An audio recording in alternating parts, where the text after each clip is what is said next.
Once I got to the championship level in ballroom dance competition, I learned some surprising things.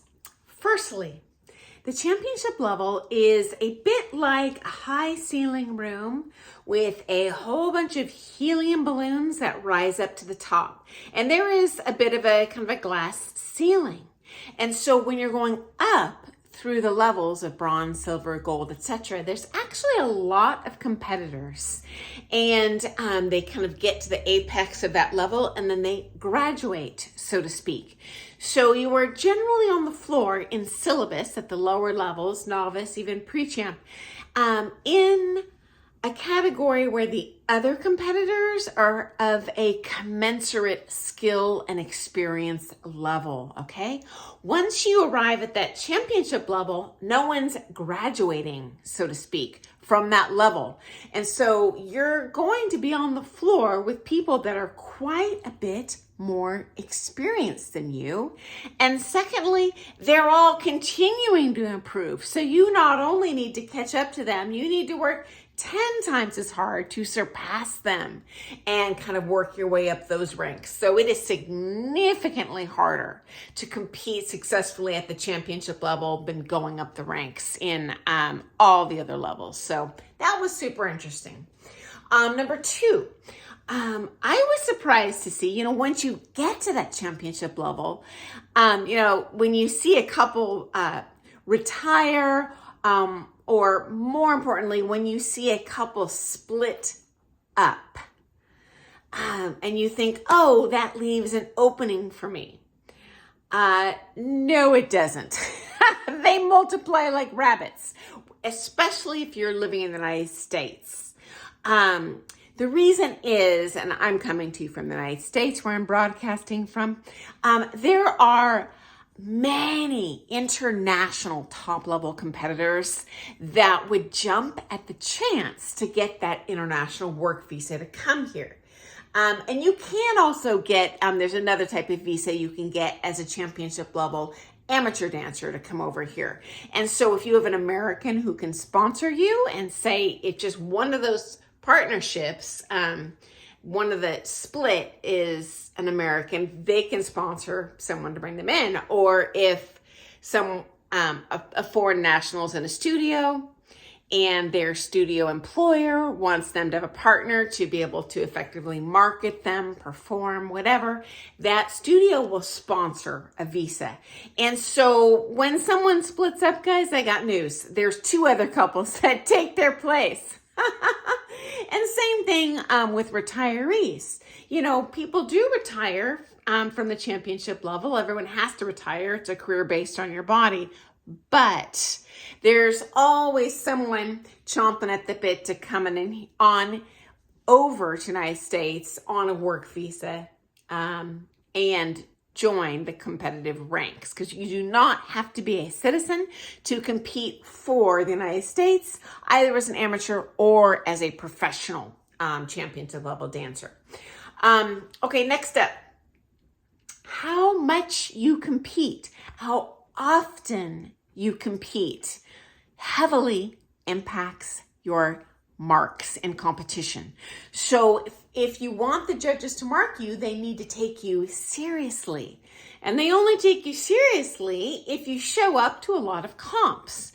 And I used to think, well, this is bullpucky. But honestly, guys, the people that are showing up regularly, they get the most exposure therapy. They tend to be the best dancers. And secondly, I saw this in the Olympics once in the trials to make it to the U.S. skating team, ice skating. And there was a girl, 12, 13 years old, by far younger than the rest of them, who slayed. She was amazing. And she didn't make that team. She placed like 6th or 7th or something. And the commentators were like, well, yeah, she nailed it today. But the judges do take into consideration the larger picture, because they don't want to send a couple representing the United States to the Olympics that is just happen to be having a good day. So I do think perhaps there's something to be said for that. But you know what? it is what it is. It's just what I've seen in practice. Okay, next up. You become keenly aware of the politics. Now, certainly by the time I was, towards the upper echelons of syllabus, I was aware politics were playing a heavy role in the marks. But once you get to the championship level, you are totally aware of each team, I'll call it, which set of pros kind of mark each other's students. They teach in the same way, and they don't agree with this team. And so that was very interesting to me. And finally,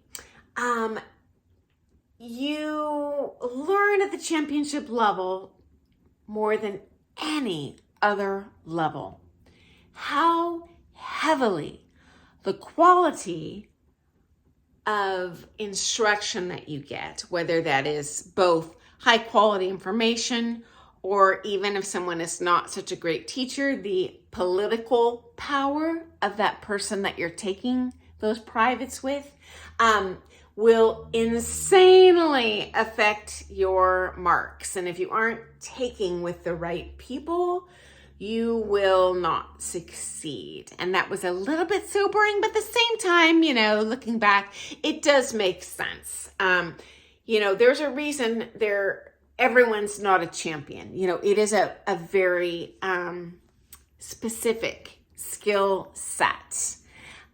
So anyway, guys, I thought you would find that to be interesting.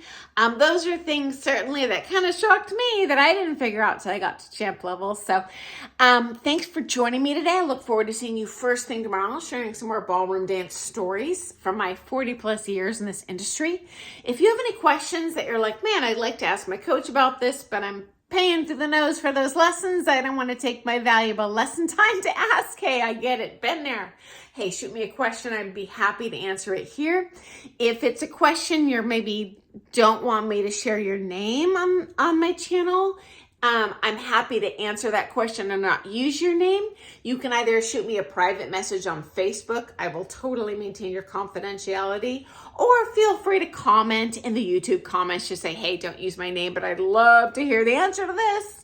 That would be great. So I appreciate your questions. Thanks for joining me today. I look forward to seeing you first thing in the morning with some more hot ballroom dance tea. Happy dancing, guys. Bye.